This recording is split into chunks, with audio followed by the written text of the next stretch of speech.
नमस्कार, प्रणाम। मैं सत्येंद्र कुमार।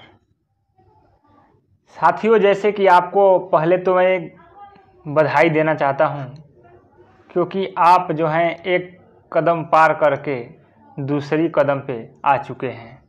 यानी जिनका भी ग्राम पंचायत अधिकारी यानी जिसको VPO बोला जाता है 1468 पोस्ट और जूनियर असिस्टेंट 5512 पोस्ट में सिलेक्शन हुआ है पेट के एग्ज़ाम के थ्रू, उनको एग्ज़ाम्स में ये 15 क्वेश्चंस मिलेंगे।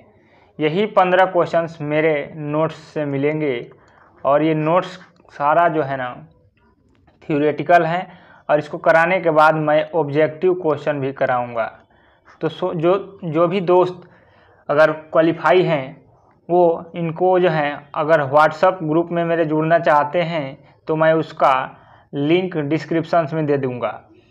और साथियों, अगर आप भी एक कदम पार कर लिए हैं तो जोड़ लगा दीजिए दूसरा कदम भी पार करने के लिए, क्योंकि समय नज़दीक है और इसमें कंप्यूटर का बड़ा रोल है। कंप्यूटर के 15 क्वेश्चंस आएंगे। मैंने यही नोट्स पढ़ा था और मेरा 1262 में सिलेक्शन हुआ है। साथियों, तो कंप्यूटर को क्या बोलते हैं, कंप्यूटर को लैटिन वर्ड में क्या बोलते हैं, इसकी PDF मिल जाएगी व्हाट्सएप ग्रुप में। और कोई समस्या हो तो कमेंट करके पूछ सकते हैं। देखिए, कंप्यूटर लैटिन वर्ड से लिया गया है। लैटिन वर्ड कंप्यूट से लिया गया है। कौन से वर्ड से? कंप्यूट से। देखिए, यह एक इलेक्ट्रॉनिक मशीन है। देखिए साथी, अगर आपको मैं PDF दे दूं तो भी आप पढ़ सकते हैं, लेकिन 100% समझ में नहीं आएगी, क्योंकि दूसरे का लिखा हुआ चीज़ 100% समझ में नहीं आता है और खुद से कुछ उसमें बताना जरूरी है। तो इसमें मतलब अगर आपको PDF से केवल पढ़ेंगे तो 40% समझ में आएगा। तो चलिए, जो सच्चाई है मैं बता देता हूँ और आगे आपको लेकर के चलता हूँ। कंप्यूटर एक इलेक्ट्रॉनिक मशीन है, ये सब लोग जानते हैं। और चार्ल्स बाबेज ने इसका क्या किया था? आविष्कार किया था। किसने किया था? चार्ल्स बाबेज ने। चार्ल्स बाबेज ने क्या किया था? इसका आविष्कार किया था। इसका नाम था चार्ल्स बाबेज। चलिए, इसी क्रम में हम आगे आपको लेकर चलेंगे कि कंप्यूटर में जो इंस्ट्रक्शंस होता है उसको क्या बोलते हैं। इंस्ट्रक्शंस यानी इंस्ट्रक्शंस, जो कमांड हम कंप्यूटर को देते हैं यानी बताते हैं कि उसे क्या करना है, उसे इंस्ट्रक्शंस कहते हैं। यानी एक बाप के द्वारा बेटा को दिया गया इंस्ट्रक्शंस। बाप बोलता है कि बेटा जाओ ये काम करो, और वही काम बेटा क्या करता है? करके आता है। तो बाप और बेटे का जो फरमाइश होता है वो भी क्या है? एक इंस्ट्रक्शंस है। तो इसी प्रकार जो है ना यूजर होते हैं, जो यूज करते हैं, वो डाटा अपना जो है कंप्यूटर में डालते हैं, यानी उसको इनपुट बोलते हैं। और कंप्यूटर क्या करता है? वर्क करता है, और वर्क करने के बाद रिजल्ट देता है, उसको हम आउटपुट बोलते हैं। तो ये इनपुट से आउटपुट तक का सफ़र जो है प्रोसेसिंग कहलाती है। जो हम डाटा इनपुट करते हैं उसमें कीबोर्ड के माध्यम से या माउस के माध्यम से, ये सब क्या है? कीबोर्ड, माउस, जिसके थ्रू हम डाटा एंट्री करते हैं वो इनपुट डिवाइस होता है।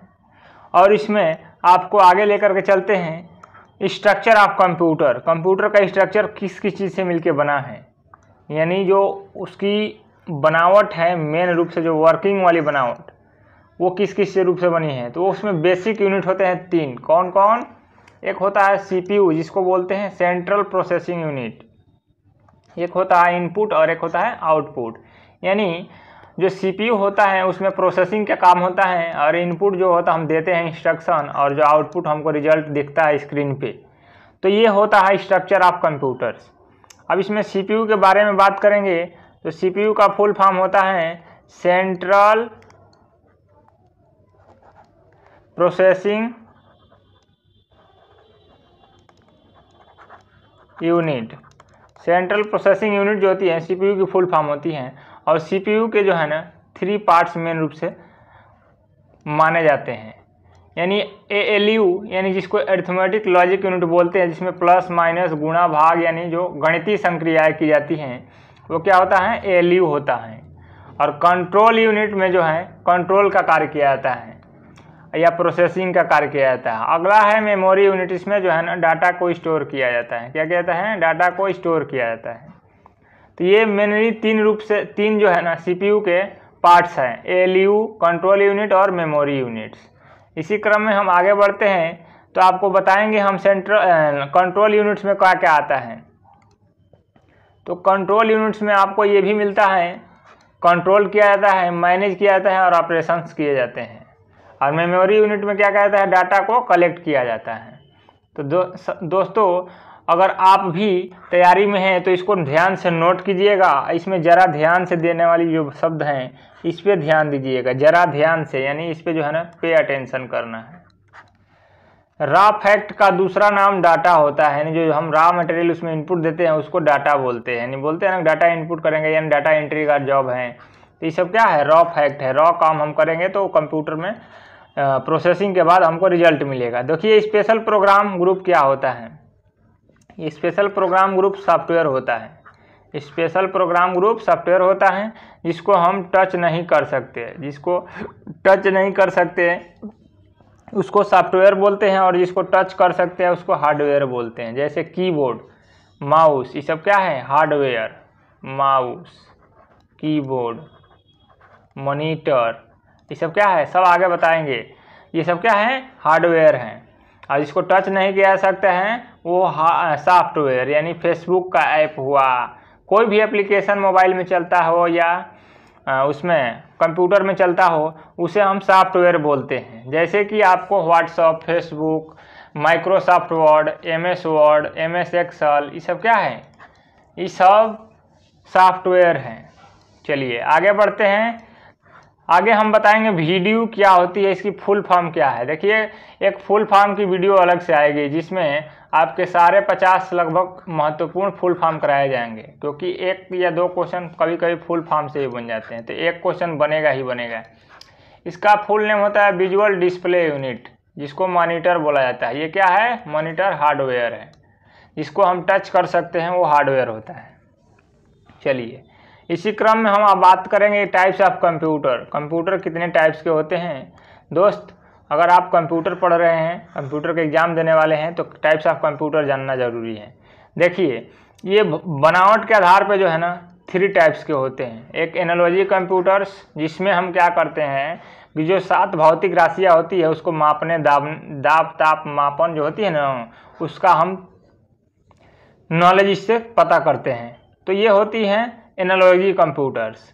अब दूसरा होता है डिजिटल कंप्यूटर्स। डिजिटल में बाइनरी वर्ड जो है 0 और 1 लगाया जाता है तो डिजिटल कंप्यूटर होता है। एनालॉग में जो है, जैसे मान लीजिए कि दुकान पे जाते हैं तो उसमें एक छोटा सा कंप्यूटर टाइप का, अगर आधा kg आलू रखेंगे तो उस पर दिखाएगा 500 ग्राम, तो क्या है वो एनालॉजी कंप्यूटर है। उसके बाद डिजिटल कंप्यूटर में बाइनरी वर्ड यूज होता है, और उसी दोनों को मिला करके एक हाइब्रिड कंप्यूटर होता है। इन दोनों को मिला करके क्या बनता है, तो इन दोनों को मिला करके हाइब्रिड कंप्यूटर बनता है।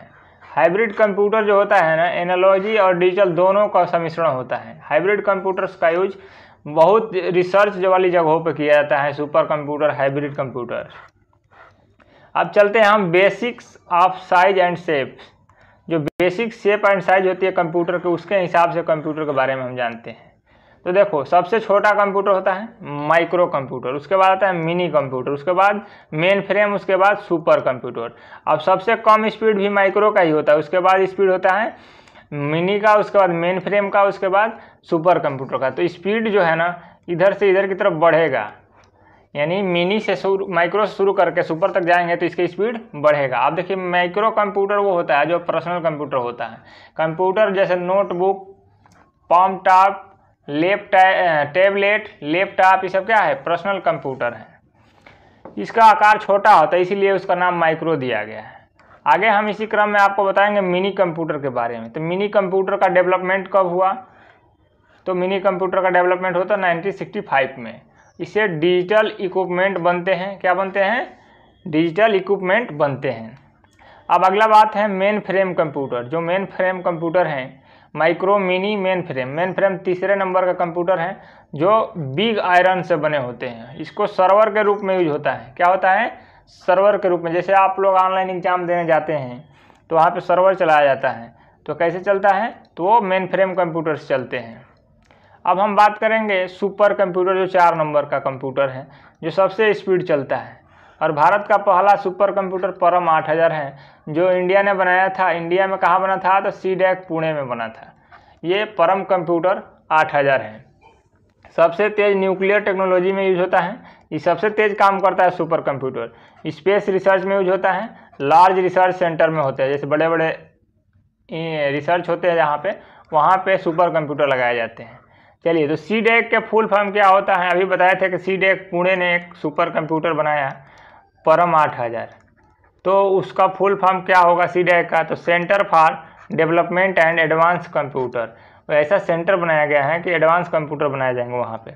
अब हम लोग पढ़ेंगे कंप्यूटर की विशेषताएं। जिसको समझ में ना आए कमेंट करके पूछ सकता है। PDF आपको व्हाट्सएप ग्रुप में मिल जाएगी, और व्हाट्सएप ग्रुप का लिंक वीडियो के डिस्क्रिप्शन में है।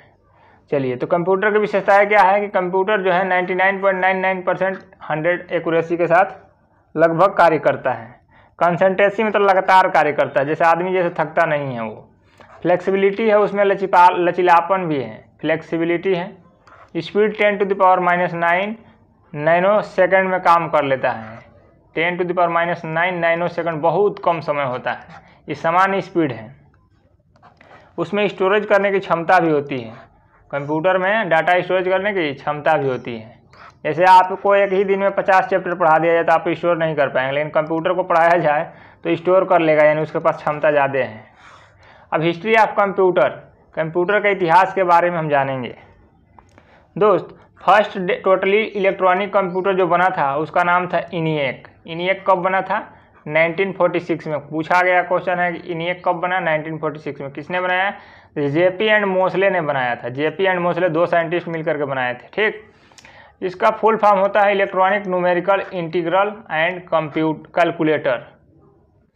Electronic numerical integral and calculator, ये 20 एक्यूमुलेटर का संगठन होता है। इसमें 20 एक्यूमुलेटर लगा करके बनाया गया था। चलिए, अब दूसरे पे चलते हैं। दूसरा कंप्यूटर है आपका अबेकस। अबेकस ऐसा कंप्यूटर है जिस पे गणना करने के लिए बनाया गया था। ये कंप्यूटर रियल में है नहीं। अबेकस आजकल विद्यालयों में भी आप लोग देखे होंगे, पढ़ाया जाता है अबेकस गणना करने के लिए। ये मैथ सॉल्व करने के लिए स्कूल में बनाया गया था, चाइना वालों ने बनाया था। कैलकुलेटर ये जो है ना, और इसके बाद आता है कैलकुलेटर 1645 AD में। 1645 AD में कैलकुलेटर बन के आया। किसने बनाया? तो फ्रांस के वैज्ञानिक थे ब्लेज पास्कल। कौन थे? फ्रांस के वैज्ञानिक ब्लेज पास्कल। किस प्रकार का था? तो हाइब्रिड और डिजिटल मिलकर के बनता है। किस सिद्धांत पर काम करता है? तो ओडोमीटर और क्लॉक के जो है ना, ओडोमीटर और क्लॉक जैसे सिद्धांत पर काम करती है, उसी तरह से कैलकुलेटर काम करता है। तो दोस्तों, अभी हम 3 नंबर के कंप्यूटर पे चलते हैं, जिसको बोलते हैं एनालिटिक इंजन। तीसरी पीढ़ी का जो कंप्यूटर बना, और तीसरी पीढ़ी बोल रहे हैं, तीसरे नंबर जो इसका बना, जिससे सुधार होता चला गया ना, पहले मशीन बनी बहुत बड़ी घर के आकार की। तो ये चार्ल्स बेबेज ने जो है ना, फादर बोला जाता है इसको कंप्यूटर का, और मॉडर्न कंप्यूटर के भी फादर बोले जाते हैं चार्ल्स बेबेज। तो ये पूछा जाता है। और प्रेजेंट कंप्यूटर का बेस क्या है? प्रेजेंट कंप्यूटर का बेस यही है, एनालिटिक इंजन। इसी को बेस मान करके आजकल कंप्यूटर बनाए जा रहे हैं। अब फुल फॉर्म, कंप्यूटर के फुल फॉर्म, जो कंप्यूटर से रिलेटेड फुल फॉर्म होते हैं, ये जरूर पूछ लिया जाता है। जैसे कि आपसे पूछ लिया जाए कि EDSSC का फुल फॉर्म क्या होगा?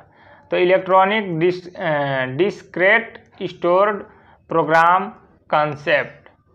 Electronic discrete stored program concept, EDSEC का फुल फॉर्म होता है।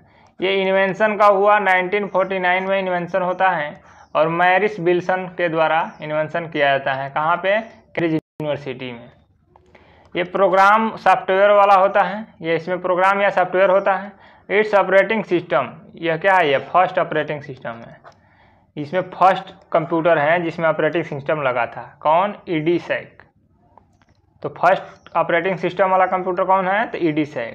पूछा जाता है बार बार एग्जाम्स में। दूसरा वाला आता है EDVAC, यानी electronic discrete variable automatic computer.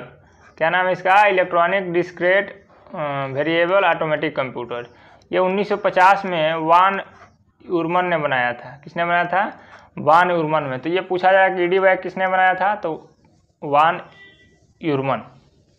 कब बनाया? 1950 में। अब आएगा ENIAC। ENIAC का फुल फॉर्म होता है universal automatic computer. Universal automatic computer, ये 1951 में बनाया गया। कब बनाया गया? 1951 में बनाया गया। और किसके द्वारा बनाया गया? तो ये बनाया गया जॉन एकर्ट और मोचले, 2 लोग मिलकर के इसको बनाते हैं ENIAC को।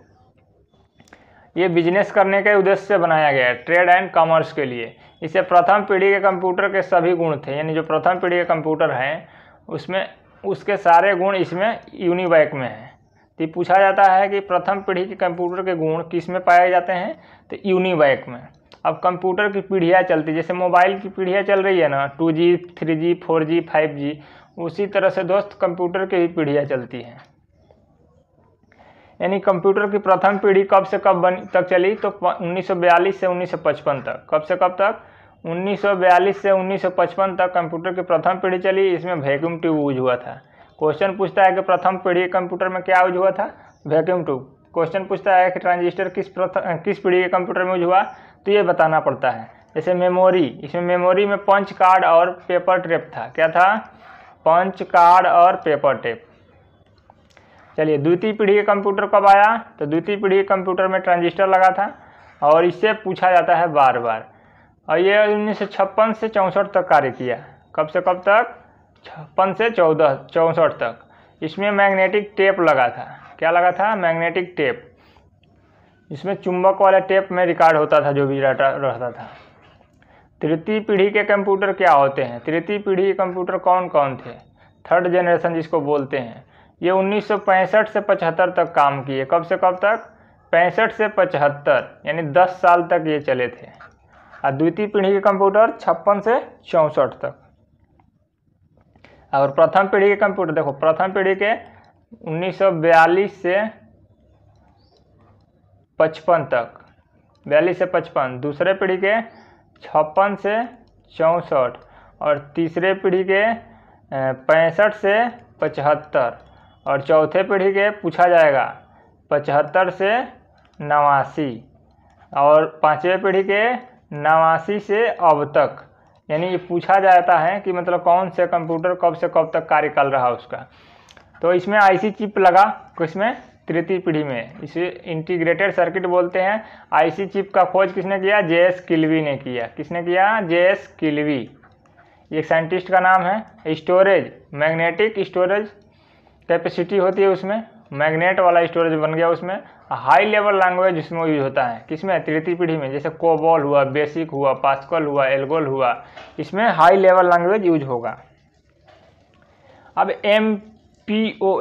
एमपीओएस का फुल फॉर्म क्या होगा, एमपीओएस का फुल फॉर्म पूछ लिया जाता है और किस पीढ़ी किस कंप्यूटर से रिलेटेड है, तो ये तृतीय पीढ़ी के कंप्यूटर से रिलेटेड है। इसका फुल फॉर्म होता है multi programme operating system, multi programme operating systems. इसके साथ ही कंप्यूटर के सभी पार्ट्स अलग अलग मिलने शुरू हो गए। क्या हो गए, कंप्यूटर के अलग अलग पार्ट्स मिलने शुरू हो गए तीसरे पीढ़ी के कंप्यूटर में। और एमपीओएस का फुल फॉर्म होता है मल्टी प्रोग्राम ऑपरेटिंग सिस्टम। चलिए 4 नंबर है, कह रहा है कि चौथे जनरेशन की कंप्यूटर के बारे में हम बात करेंगे। अब चौथे जनरेशन के कंप्यूटर कौन था, तो ये 1976 से 89 तक काम किया। कब से कब तक, 1976 से 89 तक। पहला कब से काम किया, तो 1942 से 55। दूसरा 56 से 64। तीसरा 65 से 75। चौथा 75 से 89, 76 से 89, पाँचवा 89 से अब तक। यानी ये पीढ़ियों का समय जो है ना याद करना जरूरी होता है।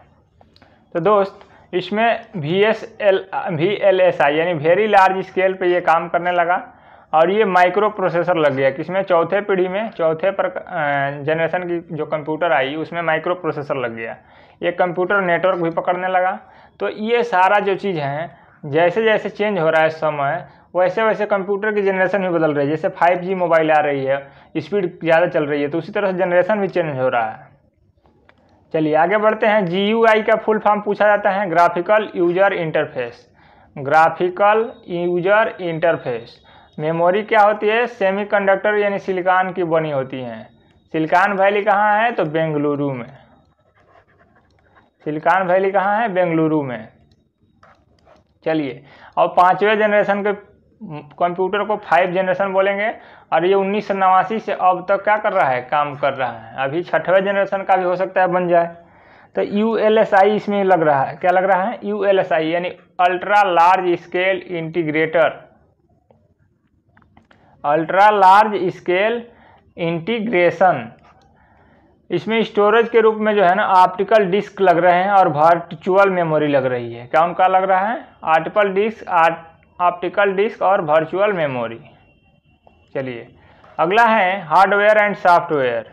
हार्डवेयर और सॉफ्टवेयर क्या होता है?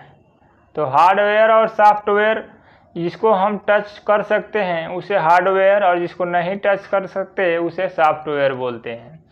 जैसे मॉनिटर, कीबोर्ड, माउस, प्रिंटर, ये सब क्या है? हार्डवेयर है, जिसको हम टच कर पाते हैं। और सॉफ्टवेयर जो एप्लीकेशन होते हैं जैसे ऑपरेटिंग सिस्टम होता है, ये सारा क्या होता है? सॉफ्टवेयर होता है, जिसको हम टच नहीं कर सकते। चलिए आगे बढ़ते हैं। इसमें हार्डवेयर में आपको थोड़ा सा बता देते हैं। हार्डवेयर में पीसी होती है, जो पर्सनल कंप्यूटर होता है, जिसे माइक्रो कंप्यूटर भी बोलते हैं। इसे IBM PC 9088 भी बोला जाता है, 9081।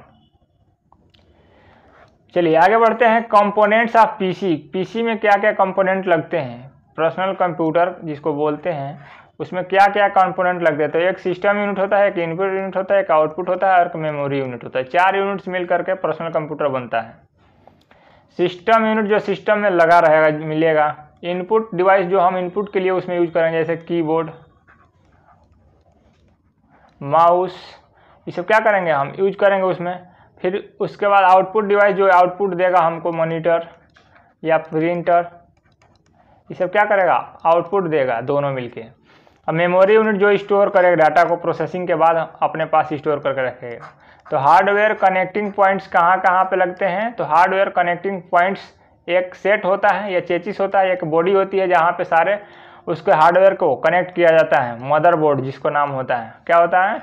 मदरबोर्ड में सारा चीज़ को कनेक्ट किया जाता है। इसमें रैम होता है, SMPS होता है। जैसे सभी हार्डवेयर कंपोनेंट इसी में फिक्स किए जाते हैं एक जगह पे, तभी एक दूसरे से वो कॉम्बिनेशन बना करके चलते हैं। अब प्रोसेसर क्या होता है दोस्त? तो प्रोसेसर कंप्यूटर के सभी ऑपरेशंस यहीं से संचालित होते हैं। जैसे प्रोसेसर यानी माइंड, तुम्हारा बहुत बड़ा शरीर है तो यहाँ से माइंड को प्रोसेसर मान सकते हो। यानी CPU, इसमें CPU भी बोल सकते हो, क्योंकि CPU को कंप्यूटर का माइंड भी बोला जाता है, यानी ब्रेन ऑफ कंप्यूटर CPU। दोस्त आगे बढ़ते हैं हम इसी क्रम में। उबना नहीं है। देखिए ये नोट्स वो नोट्स हैं जो सिलेक्शन कराने वाले नोट्स हैं। इसको जो पढ़ा है वो सेलेक्ट हुआ है और वो अपनी बातों को आपके सामने रख रहा है। आपको सेलेक्ट होना है तो इसको पढ़ना पड़ेगा। कंप्यूटर के सभी ऑपरेशंस यही संचालित होते हैं कहाँ से? प्रोसेसर से।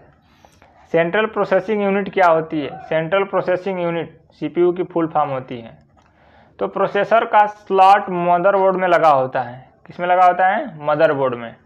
और मदरबोर्ड से संचालित की जाती है प्रोसेसिंग वर्क। प्रोसेसिंग में क्या क्या होती है? एक ALU होती है और एक CU होती है। ALU यानी अरिथमेटिक लॉजिक यूनिट और CU मतलब कंट्रोल यूनिट। इसका नाम हो गया कंट्रोल यूनिट और इसका नाम हो गया अरिथमेटिक लॉजिक यूनिट। तो इस प्रकार से जो है ना प्रोसेसर में 2 चीज़ें काम करती है। एक मेमोरी यूनिट होती है, तो वो उसमें प्रोसेसर में नहीं रहती है, बस उसको जो है ना एक यूनिट माना जाता है जो स्टोर करती है डाटा को। क्या करती है? स्टोर करती है। लेकिन प्रोसेसर में 2 ही होते हैं। कौन कौन? ALU और CU। आगे बढ़ते हैं। मदरबोर्ड के बारे में आपको जानकारी देंगे दोस्त। देखिए अगर आप टाइपिंग कर रहे हैं तो आपके पास बहुत सारी जानकारी अभी भी होगी। सभी हार्डवेयर कंपोनेंट्स इसी से जुड़े होते हैं। किससे? मदरबोर्ड से, जिसमें रैम होता है, प्रोसेसर होता है, बहुत सारी चीज़ें होती है मदरबोर्ड में। हार्ड डिस्क होता है। ये सब चीज़ें जो है ना कंप्यूटर की मेन पार्ट होती हैं। अब इसमें SMSP का फुल फॉर्म पूछा जाएगा। तो स्विच्ड मोड पावर सप्लाई, ये बिजली सप्लाई करता है, कंट्रोल करके किसको कितना बिजली देना है ये बताता है। स्विच्ड मोड पावर सप्लाई यानी SMPS। कंप्यूटर के सभी पार्ट्स को बिजली प्रदान करने का काम करता है। कौन? SMPS, switched mode power supply. अब सप्लाई जो होती है 2 टाइप्स की होती है, एक AC होती है, एक DC होती है। तो AC वाले की हाई वोल्टेज होती है और DC वाले की लो वोल्टेज होती है। हालांकि कंप्यूटर दोनों पे चलता है। जिस हार्डवेयर को जितनी बिजली चाहिए उसका निर्धारण SMPS करता है। यानी कौन करता है? Switched mode. SMPS का फुल फॉर्म क्या होगा? Switched mode power supply. Full form पे विशेष ध्यान देना है। देखिए अब हम लोग चलेंगे इनपुट डिवाइस की तरफ।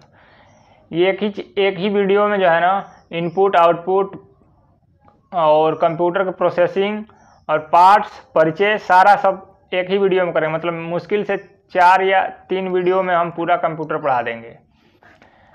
इनपुट डिवाइस क्या होते हैं? देखिए इसको अगर हम लिख के पढ़ाते हैं ना तो बहुत लंबा टाइम लगता है, इसलिए हम अपने नोट्स को स्कैन कर लिए हैं और उसको PDF बना करके आपको बता रहे हैं। ये PDF आपको भी मिल जाएगी, पहले इसको समझ लीजिए। नहीं मिले, अगर नहीं समझेंगे तो आपको नोट्स से कम समझ में आएगा लेकिन कम समझ में आएगा। ये डाटा इंस्ट्रक्शंस होता है। क्या होता है? इनपुट डिवाइस में डाटा इंस्ट्रक्शंस होता है, इसमें डाटा दिया जाता है। कंप्यूटर में डाटा इन की जाती है, उसे इनपुट डिवाइस बोलते हैं। जैसे कि माउस से क्या करते हैं? Inverted by dialogue. इसका जो इन्वेंशन किसने किया था? डगलस ने किया था, डगलस एंजेलबर्ट। तो माउस का खोज किसने किया था? Douglas Engelbert. इसमें 3 बटन्स माने जाते हैं लेकिन होते 2 ही है, लेफ्ट और राइट। स्क्रॉल बटन को स्क्रॉल बोला जाता है, बटन नहीं बोला जाता है। तो इसमें अगर 2 बटन ऑप्शन ना दे तो 3 मार सकते हैं। इसमें सेलेक्ट किया जाता है, लेफ्ट बटन से क्या किया जाता है? सेलेक्ट किया जाता है, और राइट बटन से कट कॉपी ओपन किया जाता है। लेफ्ट बटन से सेलेक्ट और राइट बटन से कट कॉपी ओपन विथ और प्रॉपर्टी देखी जाती है। सबसे महत्वपूर्ण चीज़ है कीबोर्ड। कीबोर्ड इनपुट डिवाइस है लेकिन इसमें बहुत सारे बटन्स हैं, तो इसको जो है ना 5 टाइप्स के कीज के हिसाब से डिवाइड किया गया है। यानी कीबोर्ड में 5 टाइप्स की की होती हैं। एक अल्फ़ाबेट की होती है, एक न्यूमेरिक की होती है, एक फंक्शन की होती है, एक नेविगेशन की होती है और एक स्पेशल पर्पज की होती है। यानी 5 प्रकार की की होती है। अल्फ़ा की होती है जो A से Z तक 26 होती है। न्यूमेरिक की होती है जो 0 से 9 तक टोटल 10 होती है। और फंक्शन की F1 से F12 तक 12 होती है, जो सबका अलग अलग काम है। सबके बारे में इसी वीडियो में बताऊंगा, फंक्शन की के बारे में। एक नेविगेशन की होती है जो कंट्रोल करता है, जैसे कर्सर की, होम, इंड, ये सब क्या है? पेज अप, पेज डाउन, ये सब नेविगेशन की है। और ये स्पेशल की में आता है कैप्स लॉक। अगर ऑन कर देंगे तो अपर वाला केस लेटर लिखा जाएगा, और ऑन नहीं करेंगे तो लोअर वाला लिखा जाएगा। कैप्स लॉक दबा देंगे तो कैपिटल लिखा जाता है, कैपिटल लेटर में लिखेगा। नहीं दबाएंगे तो स्मॉल लेटर में लिखेगा। तो ये सारा चीज़ आपको पढ़ना होता है। यानी इसको आप नोट करके इसको पढ़ते चलिएगा। कर्सर को पिछले वाले पेज पर ले जाने के लिए पेज अप दबाएंगे। क्या दबाएंगे? Page up. कर्सर को अगले वाले पेज पर ले जाने के लिए पेज डाउन दबाएंगे। तो ये पूछा जाता है। होम की क्या होती है? लाइन के प्रारंभ में ले जाएगा। अगर आप कोई चीज़ MS वर्ड में है, अगर होम की दबाते हैं तो लाइन के प्रारंभ में जाएंगे, और इंड की दबाएंगे तो लाइन के इंड में जाएंगे। कहाँ जाएंगे? कर्सर को लाइन के अंत में ले जाएगा। शिफ्ट की कितनी होती है? तो शिफ्ट की 2 होती है, एक लेफ्ट में और एक राइट बीच में। अल्फ़ाबेट के साथ अगर शिफ्ट दबाएंगे तो ऊपर वाला लेटर छपेगा। जैसे एक ही बटन पे 2 चीज़ लिखा रहता है, एक नीचे कुछ लिखा रहेगा तो ऊपर भी कुछ लिखा रहेगा। अगर शिफ्ट दबा के दबाएंगे तो ऊपर वाला लिखेगा, बिना शिफ्ट के दबाएंगे तो नीचे वाला लिखेगा। एक होता है इंटर की। इसमें इंटर की से क्या किया जाता है? तो कंप्यूटर के किसी प्रोग्राम को एक्सिक्यूट करने के लिए इंटर की का प्रयोग किया जाता है। एक्सिक्यूट करना मतलब कार्य करने के लिए। नम लॉक की जो कीबोर्ड के राइट साइड में ऑफ होती है, नंबरिकल प्रेस होती है, नंबर होती है, उस पर केवल क्या होती है? नंबर होती है। एक डायरेक्शनल एरिया में होती है और एक रूप में काम करती है नम लॉक की। अब आते हैं टैब की। टैब की का फुल फॉर्म होता है टोबुलेटर की। टोबुलेटर की को क्या करते हैं? तो कर्सर को एक निश्चित दूरी तक ले जाने के लिए प्रयोग किए जाते हैं। क्या? टैब की। अब डॉक्यूमेंट, पेज प्लस और मार्जिन, पैराग्राफ सेट, इसमें क्या होता है? डॉक्यूमेंट्स में होता है। 2 शब्दों के बीच की दूरी को सेट कहते हैं। क्या कहते हैं? यानी 2 शब्दों के बीच की दूरी को सेट करते हैं। जैसे राम यहाँ लिख दी है और यहाँ पे स्पेस थोड़ा सा छोड़ देते हैं, तब यहाँ श्याम लिखते हैं, मतलब ऑटोमेटिक एक स्पेस आ जाता है। जैसे बैक बड़ा वाला स्पेस वाला दबाएंगे तो आ जाएगा, तो उसको हम बोलेंगे सेट। ESC बटन क्या होता है, जो इंड बटन अरे ऊपर कॉर्नर में होता है, लेफ्ट कॉर्नर पर अप साइड में होता है, इसे कैंसिल बटन कहते हैं। चल रहे प्रोग्राम को क्या करता है, बंद करके बाहर आने के लिए बोलता है किसी भी जगह रहेंगे तो। ECS और ESC जो है कंट्रोल करता है, स्टार्ट मेनू पे ले आ देता है। कहाँ ले आता है, शुरू पे। ESC प्लस कंट्रोल दबा देंगे तो शुरू में आ जाएंगे स्टार्ट मेनू पर। और स्पेस बाय क्या होता है, स्पेस के लिए होता है, जो बड़ा वाला जो बटन होता है सबसे बड़ा है ये कीबोर्ड में, वो स्पेस के लिए होता है। बैक स्पेस कर्सर के बाद में लिखने वाले शब्द को मिटा देता है। कर्सर के बाएं वाले, यानी अगर यहाँ पे राम लिखे हैं और कर्सर यहाँ है तो बैक स्पेस लेंगे तो इधर मिटेगा। अगर यहीं पे राम और श्याम यहाँ लिखे हैं और कर्सर यहीं पे है तो बैक लेंगे तो इधर का मिटेगा, अगर डिलीट लेंगे तो श्याम वाला मिटेगा, राइट वाला मिटेगा। तो दोनों ध्यान देना है। डिलीट की दबाएंगे तो कर्सर के दाईं ओर का लिखावट मिटेगा, और बैक स्पेस दबाएंगे तो कर्सर के बाईं ओर का लिखावट मिटेगा। कंट्रोल की क्या होती है, तो कंट्रोल की कॉम्बिनेशन के साथ काम करती है। ये क्या करते हैं, कॉम्बिनेशन के साथ। जैसे कंट्रोल प्लस जेड दबा दिए तो अंडू, यानी जो अगर आप कोई ऑपरेशन किए थे, मतलब कोई कार्य कर रहे थे, अचानक वहाँ से हम पीछे आ गए तो उसको कंट्रोल प्लस जेड दबाएंगे ना। मान लिए कि हम यहाँ पे थे और उससे हम पीछे आ गए यहाँ पे, तो कंट्रोल प्लस जेड दबाएंगे तो तुरंत यहाँ पे आ जाएंगे। अब देखिए कंट्रोल प्लस वाई, CTRL को कंट्रोल बोलते हैं, प्लस वाई दबाएंगे तो क्या होगा, रीडू होगा। रीडू यानी जहाँ पे पढ़ रहे थे वहीं पे पहुँच जाएंगे। तो ये शॉर्टकट की क्या आप एक अलग से वीडियो आपको मिलेगी। चलिए, तो इसमें क्या है, reset. Control plus alt plus delete दबाएंगे तो रीसेट होता है। क्या होता है, control plus alt plus delete दबाएंगे तो रीसेट होता है। मॉडिफायर की क्या होती है, कोई चीज़ को मॉडिफाई करना हो तो control plus alt plus shift दबाएंगे तो ये सब क्या है, ये मॉडिफायर की है। कोई प्रोग्राम चल रहा हो तो उसे बंद करने के लिए आल्ट प्लस F4 दबा सकते हैं। कोई प्रोग्राम चल रहा है तो उसको बंद करने के लिए कौन से की दबाएंगे, आल्ट प्लस F4 दबाएंगे। फंक्शन की एंड वर्क्स, फंक्शंस की जो 12 होती है उस सारे बारे में पढ़ना जरूरी है, क्योंकि इसमें से एक पूछा गया था। F1 क्या होता है, हेल्प करने के लिए, स्क्रीन पे हेल्प मिलेगा आपको F1 दबाएंगे तो। F2 से रीनेम, यानी फाइल फोल्डर का नाम चेंज कर सकते हैं। F3 से सर्च कर सकते हैं, सर्च फंक्शन में जाएंगे। F4 से आल्ट प्लस F4 दबाएंगे तो क्लोज करेगा। क्या करेगा, क्लोज करेंट विंडो को क्लोज कर देगा। आल्ट प्लस F4 दबाने से करेंट विंडो क्लोज हो जाती है। F5 से रिफ्रेश होता है या रीलोड पेज होता है। F5 दबाएंगे तो क्या होता है, रिफ्रेश होता है। F6 से क्या होता है, तो मूव करेगा माउस को या पॉइंटर को एड्रेस बार पे। F6 से माउस या पॉइंटर को मूव करता है। F7 में जो है ना ग्रामर की स्पेलिंग चेक होती है, माइक्रोसॉफ्ट ऐप में क्या होगी, स्पेलिंग चेक होगी। और F8 में बूट किया जाता है। F9 में रिफ्रेश किया जाता है MS वर्ड और एक्सेल में, तो F9 से रिफ्रेश होता है। F10 में क्या होता है, तो शिफ्ट प्लस 10 दबाएंगे तो राइट क्या होगा, राइट क्लिक हो जाएगा। शिफ्ट प्लस 10 दबाएंगे तो राइट क्लिक। और F11 दबाएंगे तो फुल स्क्रीन मोड में आ जाएगा। F11 से फुल स्क्रीन मोड। और F12 से सेव एज यानी कोई डॉक्यूमेंट सेव है तो फिर उसको दोबारा से सेव किया जा सकता है। तो ये है दोस्त आपके लिए इनपुट डिवाइस। लास्ट चल रहा है। इनपुट डिवाइस में माउस आता है और स्कैनर आता है। पूछा जाता है बार बार, mouse, scanner, Mac, MICR, magnetic ink character reader, recognition भी कहीं पाता है, कहीं रीडर भी आता है। जॉयस्टिक, ट्रैक बॉल, ये क्या है, इनपुट डिवाइस है। जॉयस्टिक गेम खेलने का काम करता है। ट्रैक बॉल है।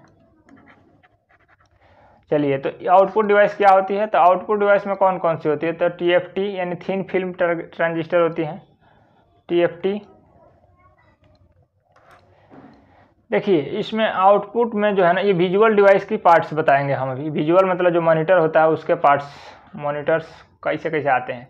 तो आउटपुट में क्या क्या होता है, पहले मॉनिटर होता है, उसके बाद प्रिंटर होता है, स्पीकर होता है, प्लाटर होता है, प्रोजेक्टर होता है, फ्लैट कैम, ये जो बड़े बड़े प्लाट का मैप बनाता है तो प्लाटर उसका नाम बोलते हैं। प्रोजेक्टर होता है, प्रोजेक्टर होता है।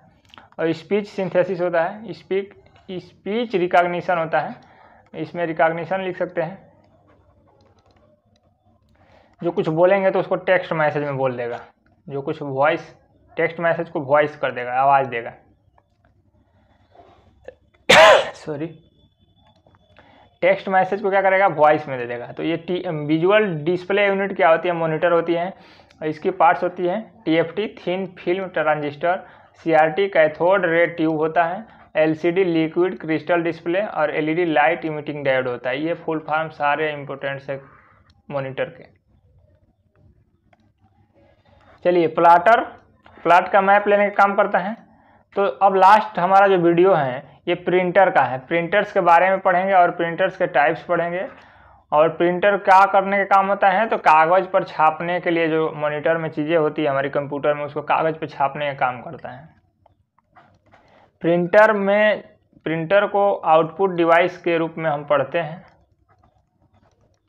देखो, इम्पैक्ट मतलब दबाव लगाता है, यानी इम्पैक्ट प्रिंटर जो टाइपर राइटर मशीन होती है वैसे दाब के लिखती है ना, तो ऐसे ही इम्पैक्ट प्रिंटर दाब लगाता है। और नॉन इम्पैक्ट दाब नहीं लगाता है, स्याही को जो है ना डायरेक्ट अपनी तरफ से फेंकता है, यानी इंजेक्ट करता है।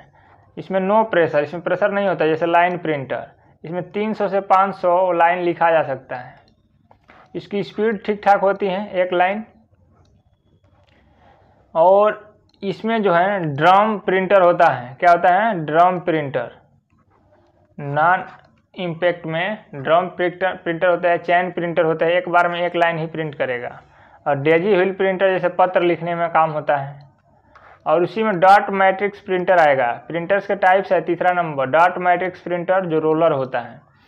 जैसे टिकट काटने वाले लोग क्या करते हैं, रोलर से, यानी ATM वाला जो अंदर से आता है वो ये डॉट मैट्रिक्स प्रिंटर होते हैं। अब हम नॉन इम्पैक्ट प्रिंटर के बारे में पढ़ेंगे। ये सारे क्या थे, प्रिंटर जो थे प्रभाव दबाने वाले थे, यानी ये प्रेशर वाले थे, ये इम्पैक्ट दबाने वाले थे, ये सारे। अब हम पढ़ेंगे non impact printer. Non impact printer में क्या होता है, इसमें जैसे लेजर प्रिंटर है, इंजेक्ट प्रिंटर है, page bye page speed plus करेगा, इंक प्लस कलर इस पर डालेगा। तो ये नॉन इम्पैक्ट का मतलब कि इस पर कोई प्रेशर नहीं होगा, नो प्रेशर, इसमें कोई प्रेशर नहीं रहेगा, तो उसे नॉन इम्पैक्ट प्रिंटर बोलते हैं। तो दोस्तों, मैं उम्मीद करता हूँ आपको ये चीज़ें समझ में आई होगी। अगर आपको PDF चाहिए तो मैं दे दूँगा, व्हाट्सएप ग्रुप का लिंक ज्वाइन कर लीजिएगा। ऐसे ही अगली वीडियो आएगी और उसमें सारा कंप्यूटर ख़त्म हो जाएगा। जय हिंद, जय।